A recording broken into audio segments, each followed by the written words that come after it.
you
people that like guitars. Finally, I have the Ibanez Quest in my hands, which I looked at in Italy, and it's been around for a while, and we had them around at Gear Street here. Many people checked them out, but I didn't have time.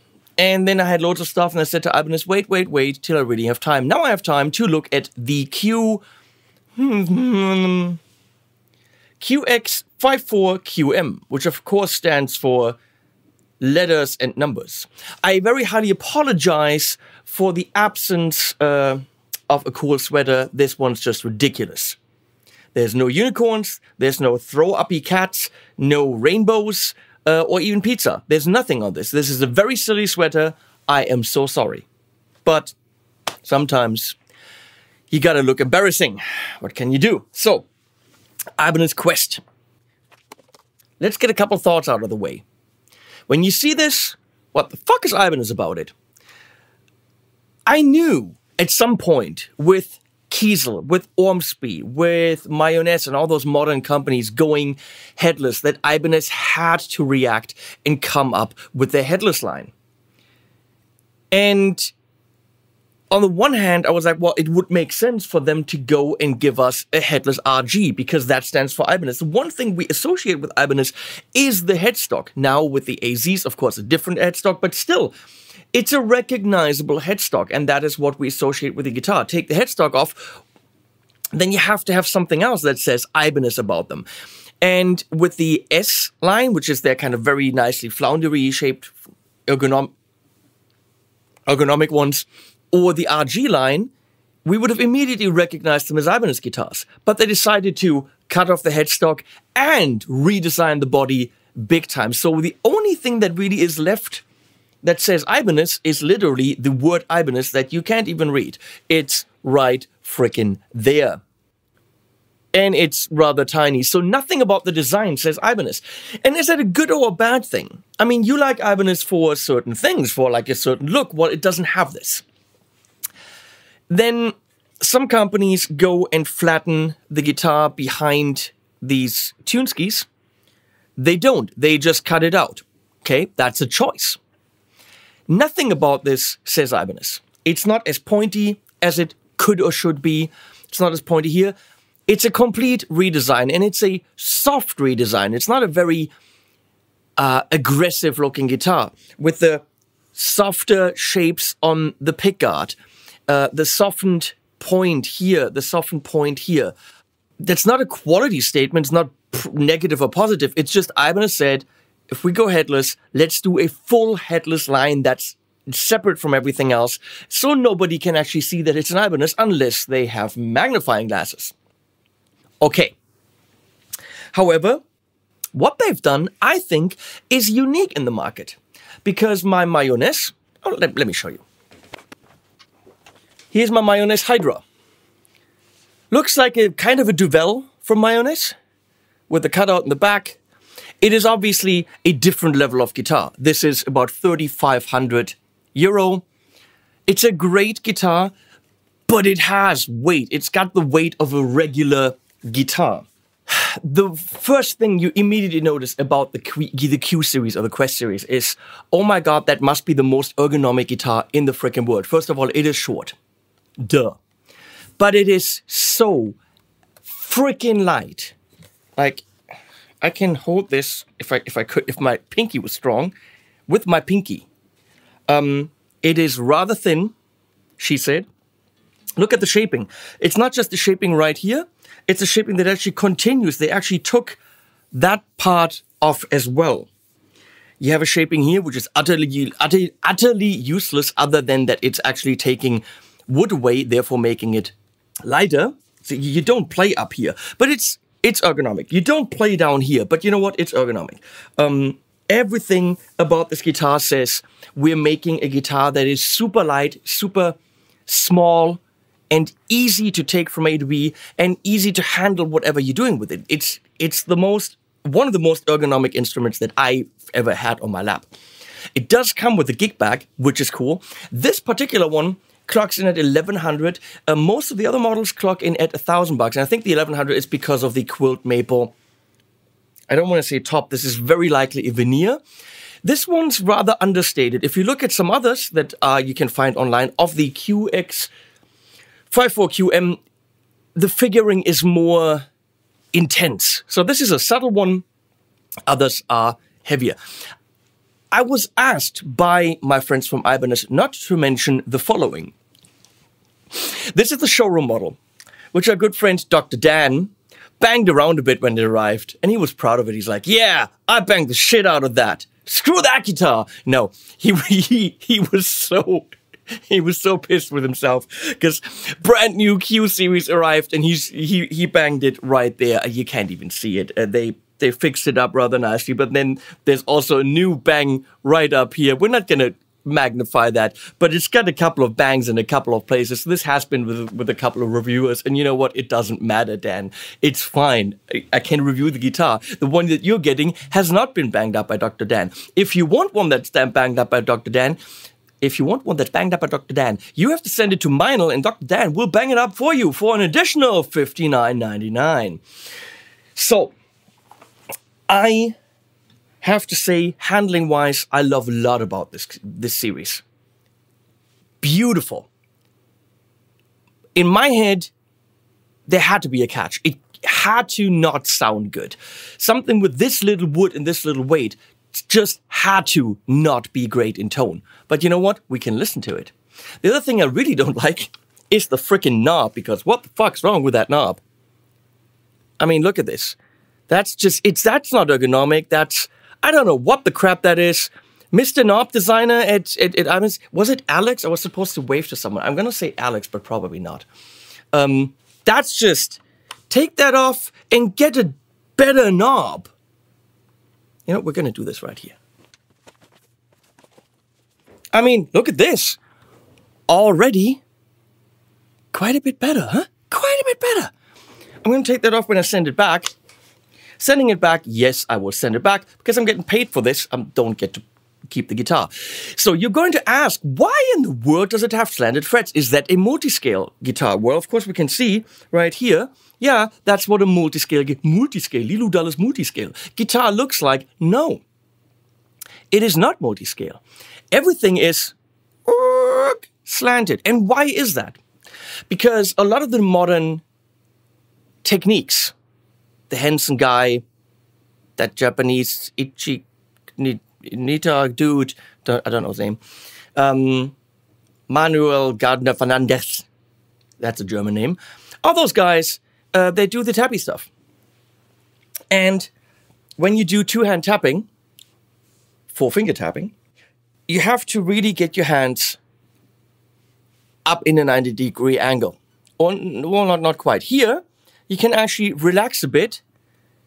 And now, in this relaxed position, my fingers are perpendicular to the frets, which, by the way, are some gold thing, which I don't... Jessica Evo Gold, I have no idea what that means. Just means they're gold, and gold's ugly on guitars. But apparently, it's a good fret material. I will read you stats. That's why they are. So I asked to review this one, because it's kind of a cool thing. Technically, all the pickups should be angled too, but they're not. Doesn't matter. I immediately noticed that this guitar, even without a big compressor, which of course that's what those guys use to get all those notes nice and tight, is really good for that type of tapping.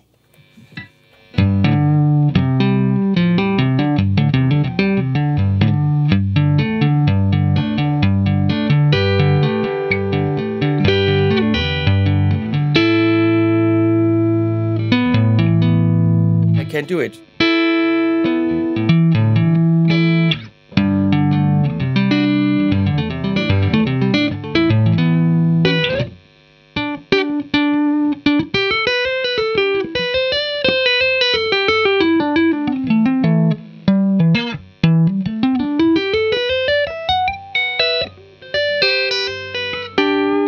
So the guitar, definitely the notes punch out really nicely, and even in different pickup positions. That's some other, we're gonna go through the pickups. So.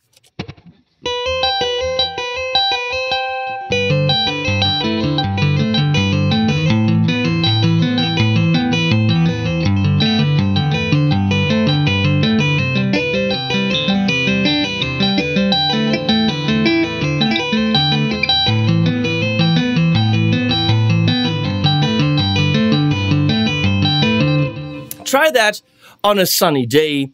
3 in the right hand, 4 in the left. It's gonna drive you nuts.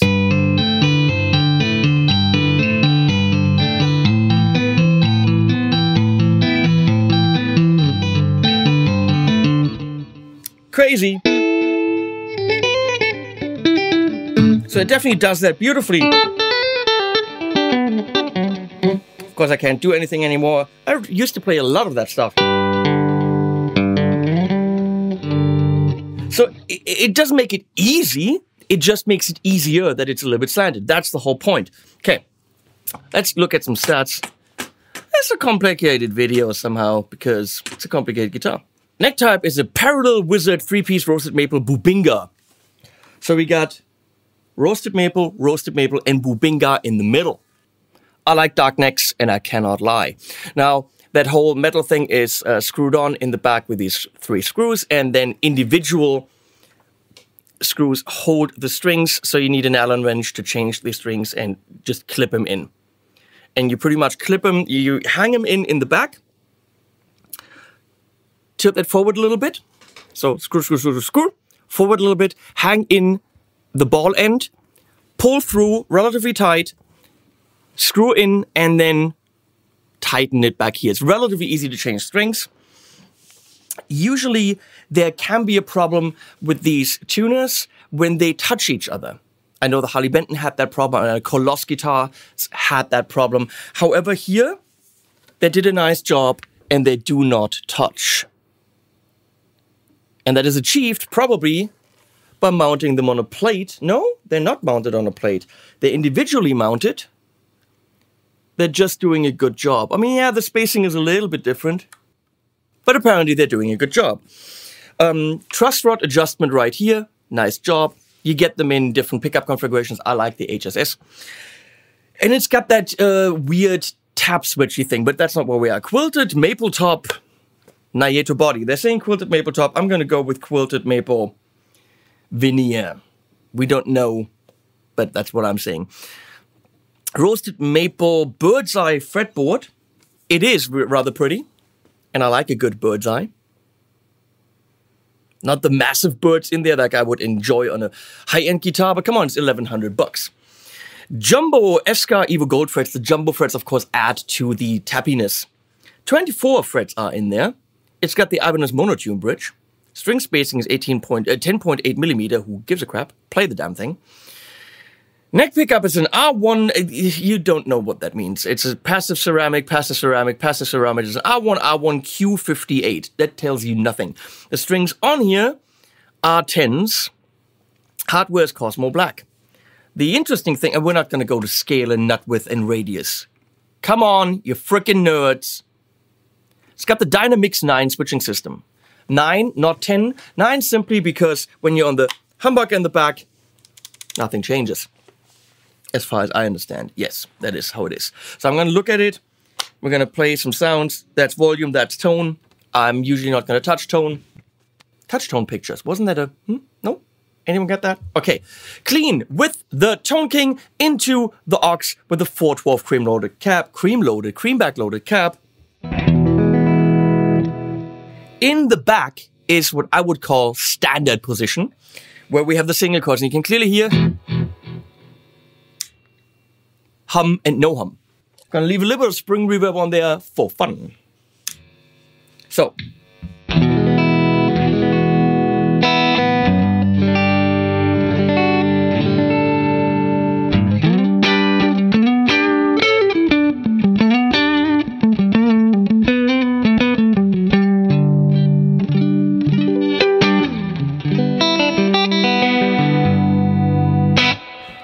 It's a beautiful clean.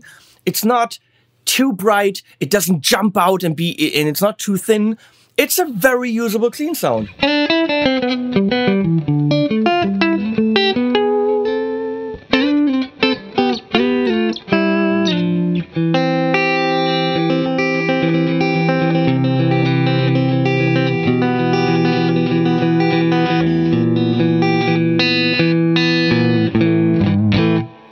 Nice. Now we're in the in-between. A little bit of a honk, beautiful for strummy stuff.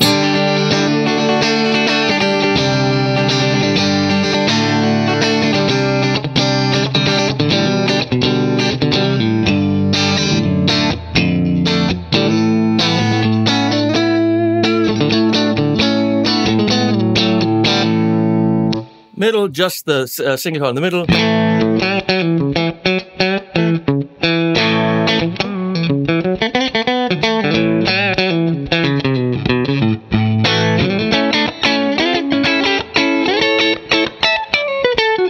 I like that more than on Strats. It's actually more usable than usual.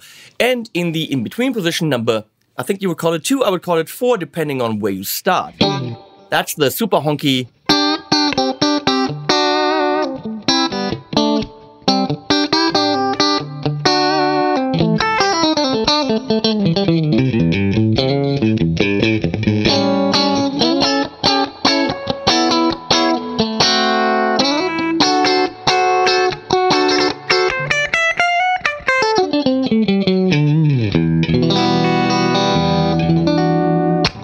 I love that. And then the humbucker.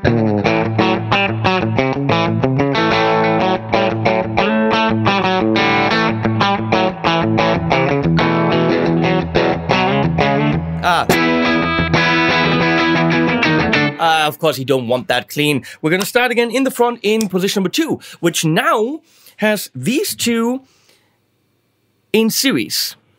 There's a big hamburger.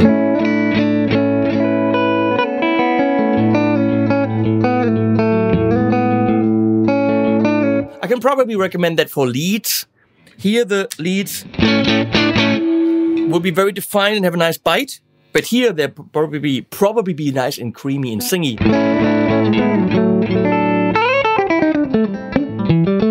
Or even for the jazzy tones.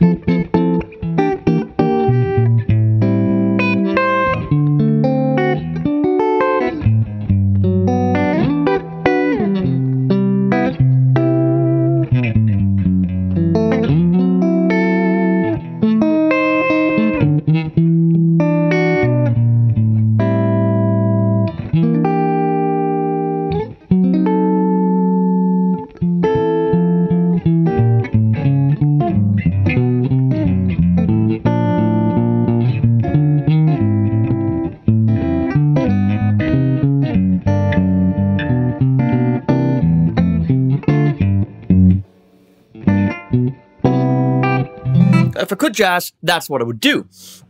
Very nice.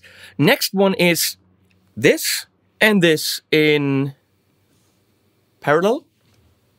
Oh, bitey from here, and probably a little bit bitey because it's single coil.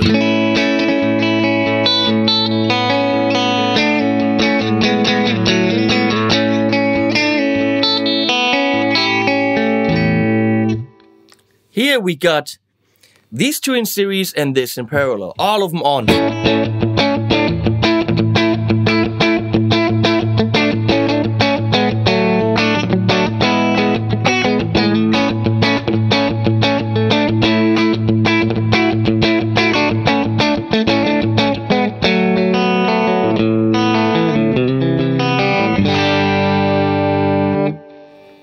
Now we have only the front coil of this, so that's gonna give us telly kind of things.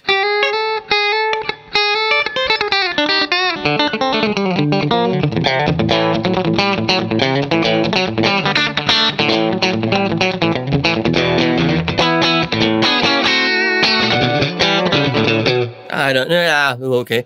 And then hamburger again. So it's the same in both positions. Definitely a nice wide range of sounds. Now, with 1,100 bucks, the lightweightiness, flexibility, this is a great travel guitar. This is a great play in the cover band guitar because you easily can travel anywhere with it and just, you know, carry your amp, have this in the gig bag on the back, doesn't even bother you. It's an amazing teacher guitar because you travel to the music schools all the time, and the lighter it is, put it on your back, on your scooter, in the city. The convenience of this is really, really, really great. Now, of course, you could get it with the straight frets, but I'm saying compared to other Ibanez guitars in that price range, tonally, you're not making a compromise. It's as good as any of the others, with added weight bonus, so actually subtracted weight bonus, and flexibility, and also it's blue. So we're gonna take it in the RedSeven on the classic vintage channel. I'm turning on the tape delay because it's there.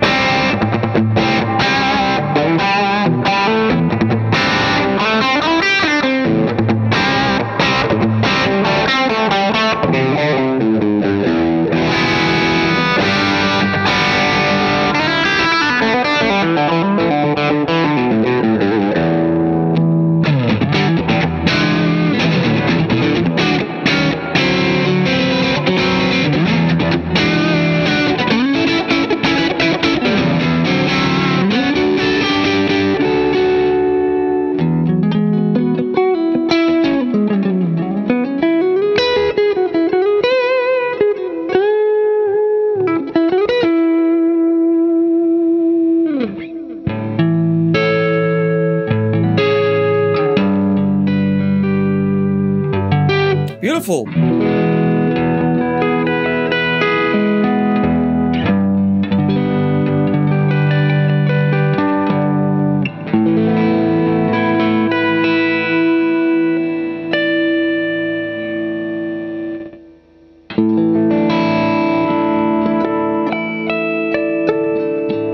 Beautiful.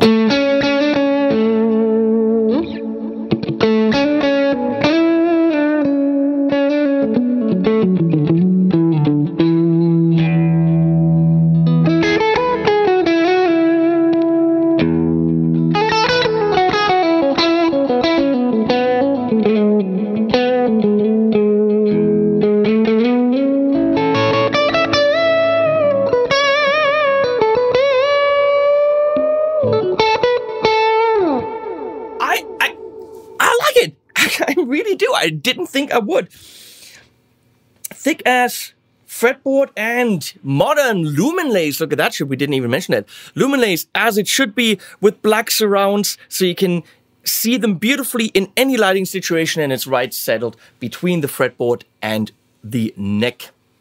So we're moving on to the Revv is on.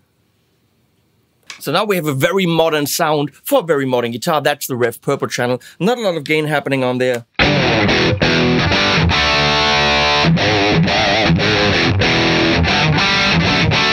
Can you go drop D? Let's find out.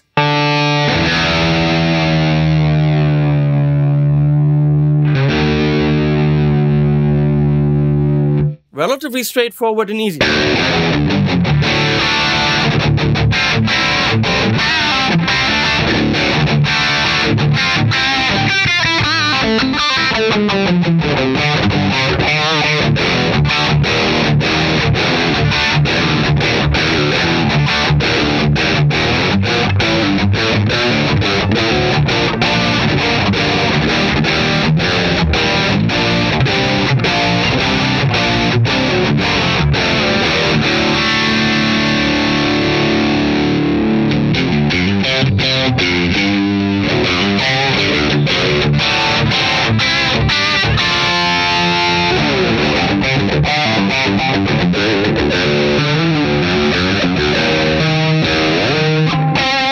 I don't know what I'm doing, but it'll do that. And then back.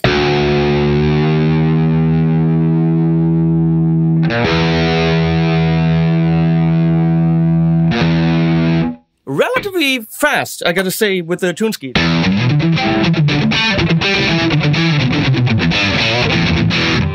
Classic amp. Let's go into the Morgan MVP66.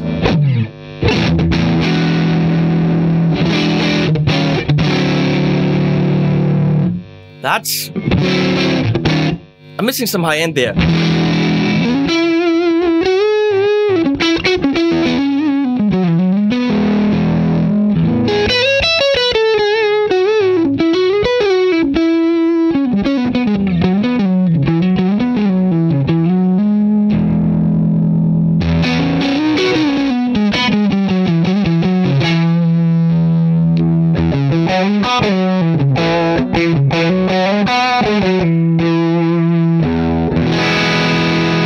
For some reason, I'm missing some spark there. I think by now I can say what that is. That thing that it's orange right there, that's the new 2CP module in the Synergy. And off we go.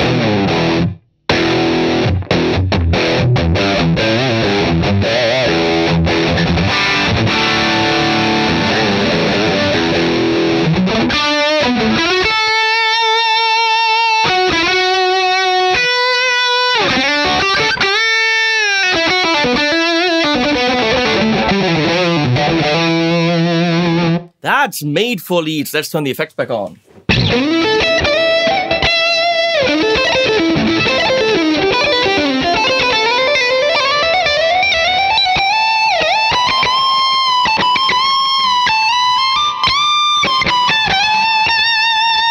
I'm right here on the 24th fret, and I got no problem getting there. Right here. I'm not even touching the guitar yet. Whoa.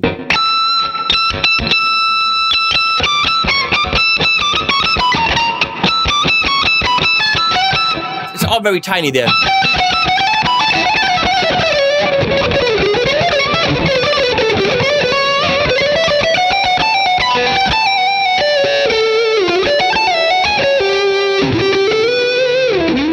Where am I?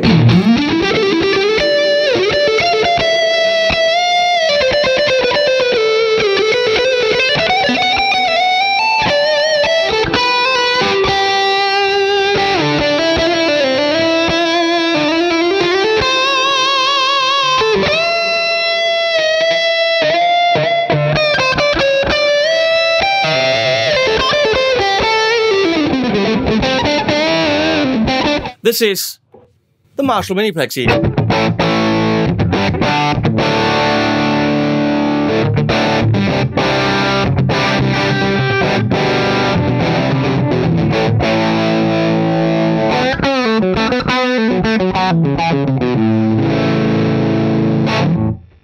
AC20, which is Voxish.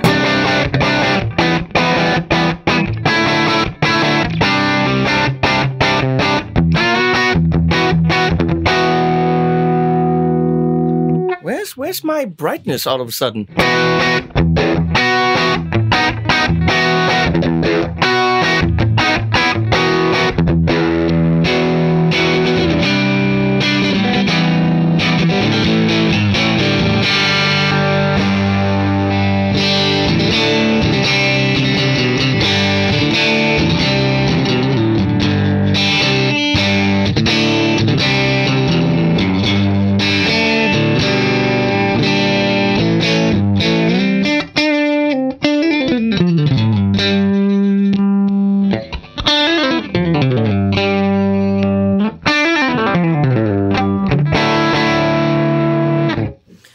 Yeah, let's just do the Orange Rockerverb.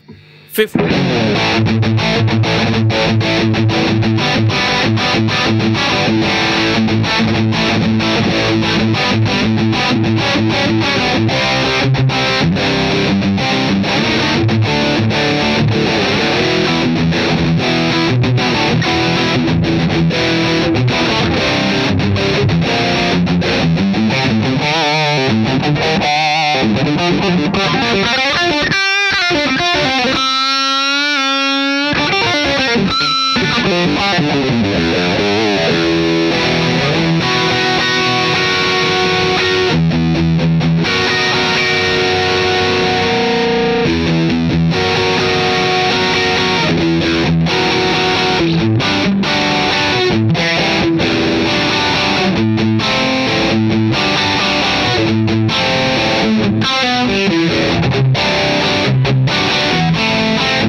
Yeah, all that stuff. So, hey, what do I think? Come on, the Quest. QX54QM.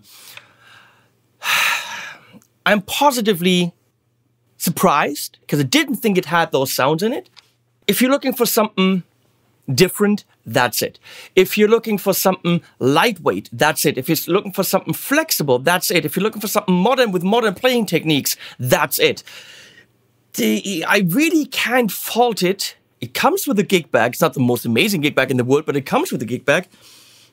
I can't fault it at the knob, which I'm going to put back on here because that knob sucks. It's ugly as F. F stands for fuck, by the way. Well, this one has been dinged by Dr. Dan, so it's actually worth more. It's got the Dr. Dan dings. I think this is Naito. 3-piece body. 1, 2, 3, I don't know. Okay, fine. In that price range, I don't know. I think you can do 2-piece bodies. Made in Indonesia, by the way. Roasted. Bird's eye. blue with the things. If you want it in solid color, it's $100 less. Did I mention the gig bag? I think this is the guitar that will make a lot of people happy, that will make a lot of people happy that don't have good backs. Will you look cool with it on stage? Well, if you're playing modern stuff, yes. Paul Davids, for example, at Gear Street played it on stage and looked ridiculous. The man's tall, the guitar's tiny, and it just looked weird. But it looked weird based on our normal assumptions of what a guitar's supposed to look like. Now, if we leave those outside, it doesn't look weird. Then it just looks like someone playing an instrument. If you're in the market for a headless guitar, you should really check this out. Compared to the competition, the MkIII is more than 3 times the price, is not that flexible. It's generally a better guitar. More handmade, better woods, better everything. But it's also, it's right there. It's also much heavier. It is not going to help you if you want a lightweight guitar. Flexibility-wise, this kills many guitars that I know. The Dullahan from Harley Benton is half the price, but it's also half the guitar. Playability on those isn't great yet. Tonally, it's not quite there. Weight-wise, there's one that's thinner, which is lighter, and one that's thicker, which is not. The thing is, if you're in the market for the Quest, you have to go to a shop and play it. How it handles and all of this stuff, you know, you can't do this with a normal guitar. You have to experience it. You have to find out if this is something for you. All I can say is that I'm very positively surprised with what Ibanez is doing here. When I first saw the pictures, I was like, what the fuck are you doing? That's not an Ibanez. And they decided not to do an Ibanez. They decided to do something new. It is an Ibanez Q, which has very little to do with the standard Ibanez. Thicker here, gets thinner here. It is ultra ergonomic. So bottom line is, you have to check it out. I can't fault it. I like the sounds. Are there mind-blowing sounds? Are there boutique sounds? No. I have guitars that sound better. But they also cost 3 times the money. They also are not that lightweight. You can also not just slap them on your back when you go on a scooter halfway through the city. It's a convenient instrument for people that like convenience, but do not want to compromise on the flexibility, on the playability, and on the tones. So in the end, you have to play the damn thing. So if you're interested, you got my blessing. Go check it out. I can't warn you to get this because I like it. Okay? Am I going to keep it? No, it's going back. I have guitars. But if that's what you need, check it out. I think the Quest line's cool. The 7-string really interests me because 7-strings generally are heavier guitars. And with its lightweightiness, I'm really curious to see how good that is. Maybe I can go and get to check one out. Thanks, Dan and MkIII and the whole MkIII team for sending this over. You guys have been awesome. And Leslie has been switching. And the animals have been will be at the end.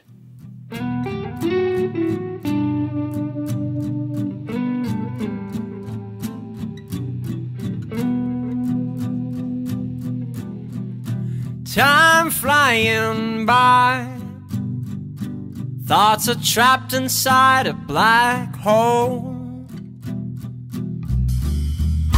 No sleep tonight, rest till everything is set in stone. So I won't stop trying till the sun goes up. My body's tired, but my mind won't stop. I won't back down until I've reached the top. Till the sun goes up.